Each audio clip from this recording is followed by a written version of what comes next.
Hello students, कैसे हैं आप। मैं हूं यूके बादल और ये आपका चैनल है बादल एजुकेशन। इससे पहले कि हम शुरू करें, कोई भी अगला पार्ट हम शुरू करें, आप लाइक और सब्सक्राइब करना नहीं भूलेंगे। समय को बर्बाद नहीं करते हुए आइए हम शुरू करते हैं। फर्स्ट पार्ट में आपने देखा था इलेक्ट्रोमैग्नेटिक इंडक्शन। पार्ट 1 में हमने आपको फराडे एंड हेनरी लॉ बताया का वर्णन किया था। अब उनके एक्सपेरिमेंट, फराडे ने जो एक्सपेरिमेंट किया, हेनरी और फराडे ने मिलकर जो एक्सपेरिमेंट किया, उसके आधार पर उन्होंने अपना जो लॉ दिया वह क्या है। तो इससे पहले कि यह लॉ बताएं, एक छोटा सा टॉपिक है मैग्नेटिक फ्लक्स, क्योंकि इस पूरे चैप्टर में फ्लक्स की ही चर्चा होगी। तो आइए मैग्नेटिक फ्लक्स पहले देखते हैं, उसके बाद हम फराडे लॉ देखेंगे। ठीक है, तो आइए लगाते हैं हेडिंग मैग्नेटिक फ्लक्स,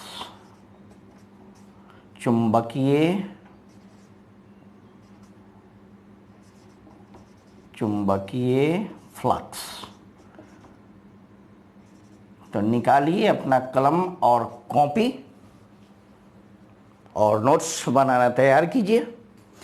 तो मैग्नेटिक फ्लक्स है क्या? सबसे पहले बात तो यह है कि मैग्नेटिक फ्लक्स है क्या। What is magnetic flux? आपने इलेक्ट्रोस्टैटिक्स में पढ़ा होगा electric flux, total electric field line passing through perpendicularly passing through या नॉर्मली पासिंग थ्रू एक surface is called electric flux. तो ये मैग्नेटिक, उसमें इलेक्ट्रिक फील्ड पास करता था, इसमें मैग्नेटिक फील्ड पास करेगा। तो मान लिया कि ये सरफेस है कोई, ठीक है, एक सरफेस है, एक मैग्नेटिक फील्ड लाइन, बहुत सारा ये ऐसे हमने सरफेस को रखा है, बहुत सारा मैग्नेटिक फील्ड लाइन पास कर रहा है। तो जितना मैग्नेटिक फील्ड लाइन इस पर पास करेगा, टकराएगा इस सरफेस से, मैग्नेटिक फील्ड लाइन एकदम नॉर्मली जाएगा सीधा, जितना पास करेगा उसी को हम क्या कहते हैं? Magnetic flux. तो सबसे पहले आइए इसका डिफिनेशन लिखते हैं कि the total magnetic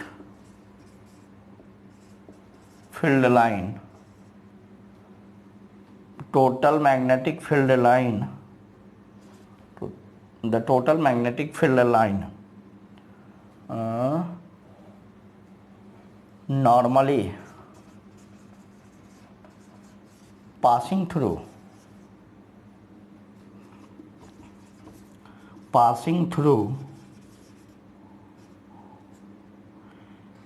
a surface is called magnetic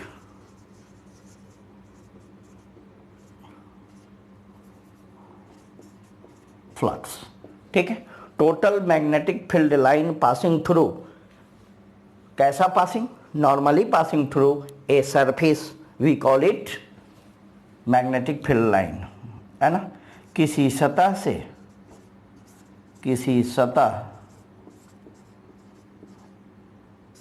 से लंबवत गुजरने वाली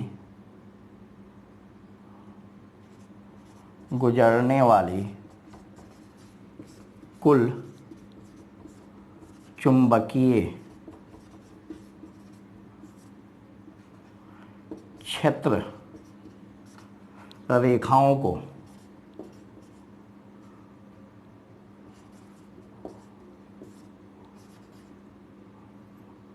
के गिरने वाली कुल चुंबकीय क्षेत्र रेखाओं की संख्या को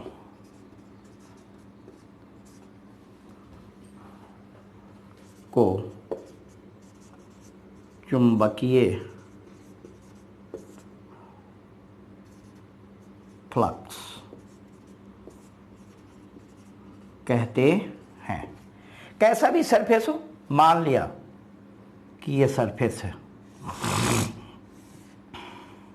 ठीक है, ये मैग्नेटिक फील्ड लाइन यहाँ से गुजर रही है, ये मैग्नेटिक फील्ड लाइन यहाँ से गुजर रही, ये मैग्नेटिक फील्ड लाइन यहाँ से गुजर रही, ये मैग्नेटिक फील्ड लाइन ये गुजर रही है, ये मैग्नेटिक फील्ड है। ठीक है,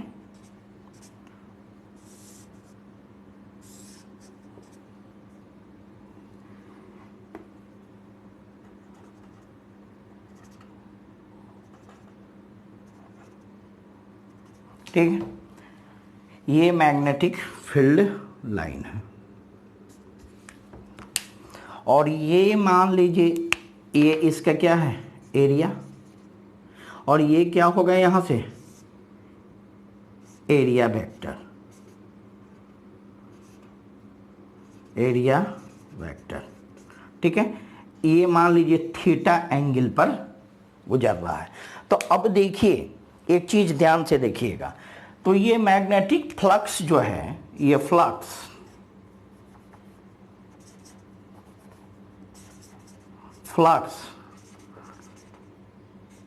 डिपेंड ऑन, ये फ्लक्स किस पर डिपेंड करेगा। फ्लक्स सबसे पहले तो जितना मैग्नेटिक फील्ड लाइन है, जितना अधिक मैग्नेटिक फील्ड लाइन होगा उतना ही अधिक फ्लक्स होगा, है ना। जितना मैग्नेटिक फील्ड लाइन जितना अधिक होगा उतना ही अधिक फ्लक्स होगा। तो ये फ्लक्स जो है किसके प्रोपोर्शनल होगा, मैग्नेटिक फील्ड के। नंबर पहली बात ध्यान से देखिएगा, जितना फ्लक्स होगा। अब किस पर निर्भर करेगा, मान लीजिए एरिया है, ये एरिया है, ठीक है, ये एरिया है किसी चीज़ का, इस पर मैग्नेटिक फील्ड लाइन टकरा रहा है, बहुत सारे मैग्नेटिक फील्ड लाइन आ रहा है। तो ये जितना बड़ा एरिया है उतना ही मैग्नेटिक फील्ड होगा। अगर इस एरिया को हम बढ़ाकर, इस एरिया को बढ़ाकर हम इतना बड़ा कर दें, पहले ये एरिया कितना था, इतना बड़ा था, और ये एरिया कितना था, ये इतना बड़ा है और ये इतना बड़ा है। तो एरिया जितना बड़ा होगा उतना ही मैग्नेटिक फ्लक्स अधिक होगा। तो मैग्नेटिक फ्लक्स फिर डिपेंड किस पर करेगा, फ्लक्स डिपेंड किस पर करेगा, एरिया पर। अब देखिए एरिया वेक्टर क्या होता है, आप बहुत पहले से पढ़े हुए हैं। ये एरिया और ये परपेंडिकुलरली लाइन जो है ये एरिया वेक्टर है। चाहे आप ऐसे देखो, चाहे ऐसे देखो, या ऐसे देखो, या ऐसे करो, ये area vector perpendicular to the surface. अब देखिए और किस पर निर्भर करेगा, क्या थीटा पर निर्भर करेगा, क्यों करेगा और कैसे करेगा। देखिए मान लिया ये है, ठीक है, ध्यान से देखना है यहाँ पे, ये मैग्नेटिक फील्ड लाइन,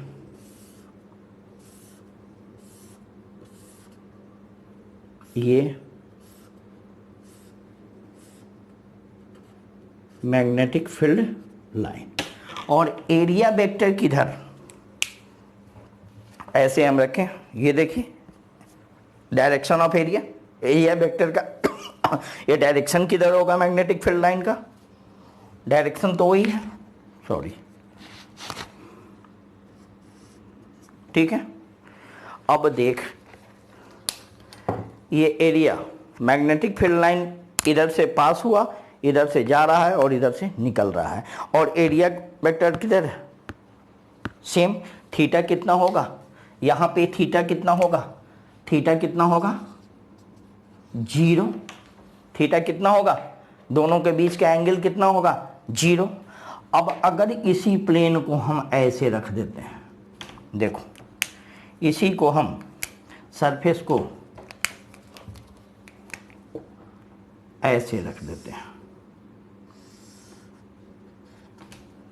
इसका एरिया वेक्टर कितना, ये है, एरिया भी इधर, एरिया वेक्टर, थीटा कितना हो गया, 0, थीटा 0 हुआ या नहीं हुआ, चलो तो फाई क्या होगा, ठीक है। अब इसको ये डाल दिया, मैग्नेटिक फील्ड लाइन ये जा रहा है, मैग्नेटिक फील्ड लाइन ये जा रहा है, और एरिया वेक्टर किधर, इधर, थीटा कितना 90, एरिया वेक्टर मैं अगर इस प्लेन को हम ऐसे रख रहे हैं, ये जा रहा है इधर से मैग्नेटिक फील्ड, तो एरिया वेक्टर परपेंडिकुलर, और अगर ऐसे रख दी थी मैग्नेटिक फील्ड लाइन बहुत सारा पास कर जा रहा है इधर से, और इसका एरिया वेक्टर किधर, मैग्नेटिक फील्ड इधर, एरिया वेक्टर इधर, मैग्नेटिक फील्ड इधर, एरिया वेक्टर इधर, तो क्या हो जाएगा, ये मैग्नेटिक फील्ड इधर, एरिया वेक्टर 90 डिग्री, तो थीटा यहाँ क्या होगा 90 डिग्री। तो यहाँ पे देखो इलेक्ट्रिक फील्ड लाइन क्या है, मिनिमम है, मिनिमम है ना। If theta is 90 then magnetic field minimum, देख रहे हो क्या को पास कर रहा है, नहीं पास कर रहा है। और थीटा इज 0, मैग्नेटिक फ्लक्स क्या होगा, फ्लक्स क्या होगा, मैक्सिमम होगा या नहीं, यहां फ्लक्स क्या होगा, मिनिमम होगा या नहीं। यहां देखो ये जा रहा है मैग्नेटिक फील्ड लाइन, पास कर जा रहा है, चूंकि एरिया वेक्टर कैसे है, ऐसे, यानी 90, थीटा कितना हो गया 90, तो फ्लक्स कितना हुआ मिनिमम। अगर थीटा 0 तो फ्लक्स कितना मैक्सिमम। तो थीटा 0 कब होता है मैक्सिमम में, कॉस में, cos 0 degree is equal to 1 और कॉस 90 इज इक्वल टू 0, यानी कि फ्लक्स 0 मिनिमम और 1 मैक्सिमम, मैक्सिमम हुआ। तो ये क्या लगाएंगे हम, तो और फ्लक्स किस पर निर्भर करेगा, proportional to cos theta. Cos क्यों, साइन क्यों नहीं, अभी समझ में आया, कॉस क्यों। देखिए जब इसको हम प्लेन को ऐसे रखते हैं, ऐसे ऐसे, तो मैग्नेटिक फील्ड पास कर जा रहा है, टकरा रहा है इसे नहीं, मिनिमम है, कम, और एरिया वेक्टर किधर है ये, तो मैग्नेटिक फील्ड और एरिया वेक्टर के बीच एंगल कितना 90, जब एंगल 90 तो मैग्नेटिक फील्ड मिनिमम यानी 0 से कम। इफ थीटा, ये देखो मैग्नेटिक फील्ड इस डायरेक्शन में, और ये इसको ऐसे कर दिया, मैग्नेटिक फील्ड इस डायरेक्शन में ऐसे निकल रहा है, एरिया वेक्टर भी कैसे इधर, मैग्नेटिक फील्ड भी इधर, मैग्नेटिक फील्ड भी ये, और एरिया वेक्टर भी ये, एंगल कितना 0, थीटा 0। जब थीटा 0 होता है तो ये कितना होता है मैक्सिमम। तो थीटा 0 पर मैक्सिमम मान कब होता है, cos theta, cos 0 degree is equal to 1 and cos 90 is equal to, okay, इसलिए कॉस थीटा पर निर्भर करेगा कि नहीं। अब अगर हम इस तीनों को मिला दें तो flux is directly proportional to B A cos theta, होगा या नहीं। अब प्रोपोर्शनलिटी को हटाते हैं तो phi is equal to B A cos theta, चूंकि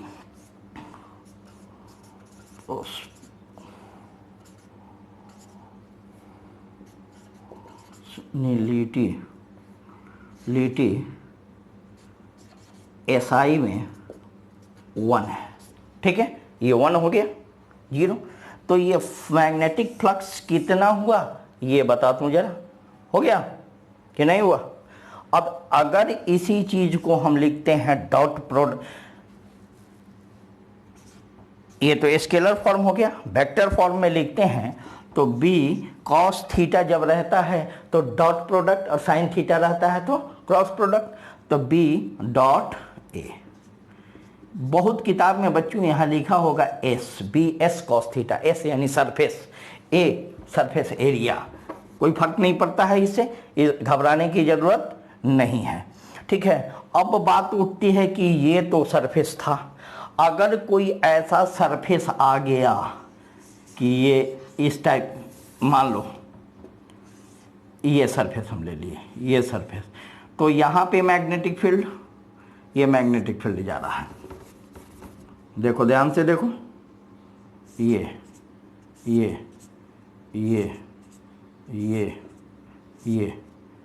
सबका मैग्नीट्यूड सेम है, देखो नहीं है, क्योंकि ये ज़्यादा होगा, यहाँ निकला हुआ है, तो ये क्या होगा, अगर ऐसे कर देते हैं तो तब इसके लिए टोटल मैग्नेटिक फ्लक्स निकालने के लिए हम क्या लिखते हैं, if surface is variable,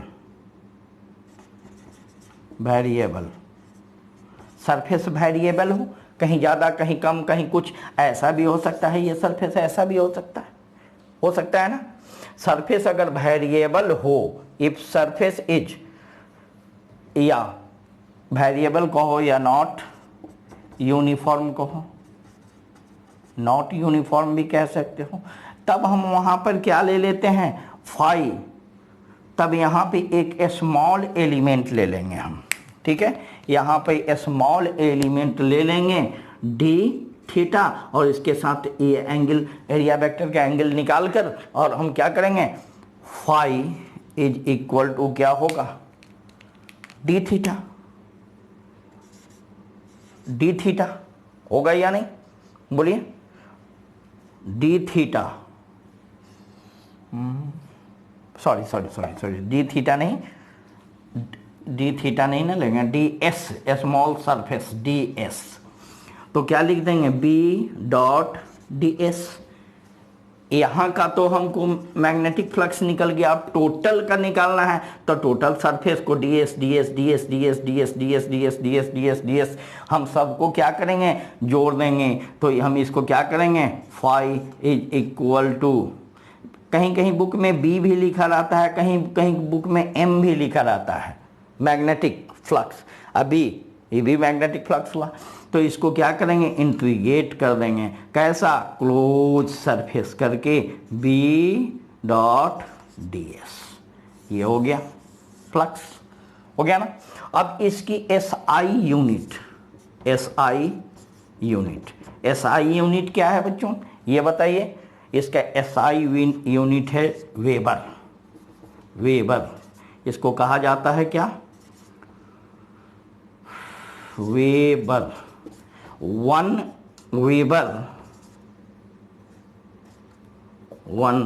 weber is equal to 1 tesla per metre square, ठीक है, 1 tesla per metre square, sorry 1 tesla metre square, sorry 1 tesla metre square.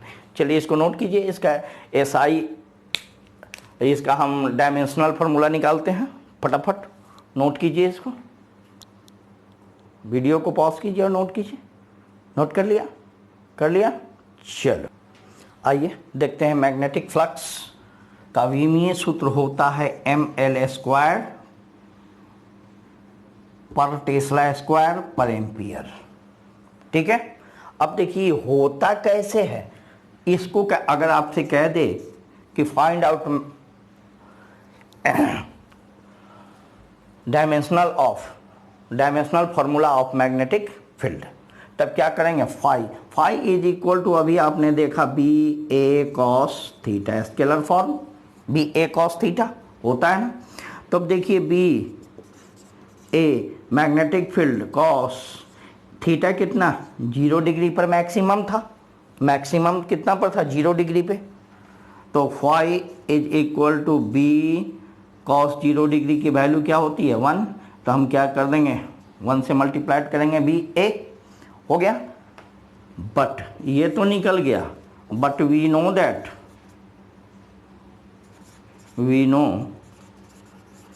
That B is equal to F upon Q भी sine theta, आपने पढ़ा था पहले, Lawrence law में पढ़ाया था हमने। अब देखिए हम फाई के जगह ये इतना होता है भी एफ अपॉन क्या होगा, क्यू भी साइन थीटा मल्टीप्लाइड, ये क्या हो गया, ए। अब देखिए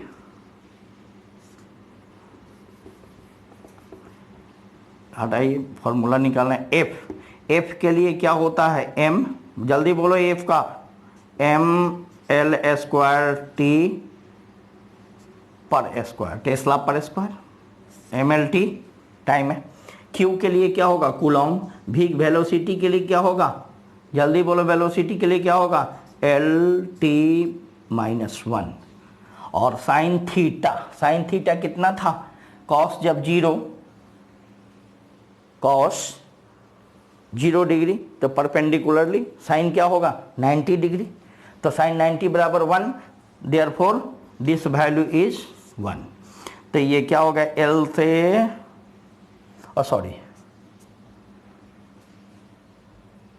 MLT स्क्वायर ना होता है इसका फोर्स का, ठीक। ए क्या होगा एरिया क्या होता है लेंथ इंटू ब्रेथ, तो लेंथ के लिए भी मीटर L और ब्रेथ के लिए भी L, तो ये क्या हो जाएगा L स्क्वायर, L से L कैंसिल, तो ML स्क्वायर T, ये T -2 है, ये ऊपर जाएगा तो +1, तो क्या हो जाएगा T -1 होगा या नहीं होगा, T -1 होगा या नहीं, T दिख रहा है साफ,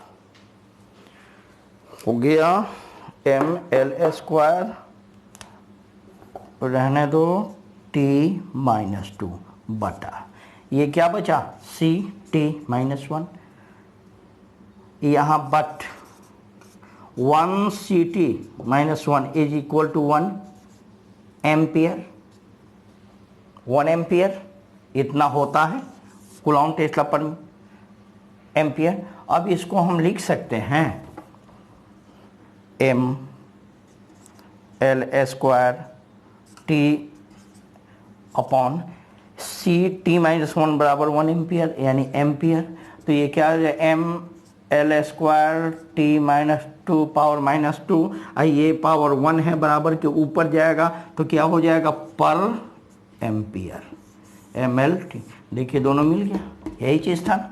कैसे निकलता है आपने देखा, तो ये था मैग्नेट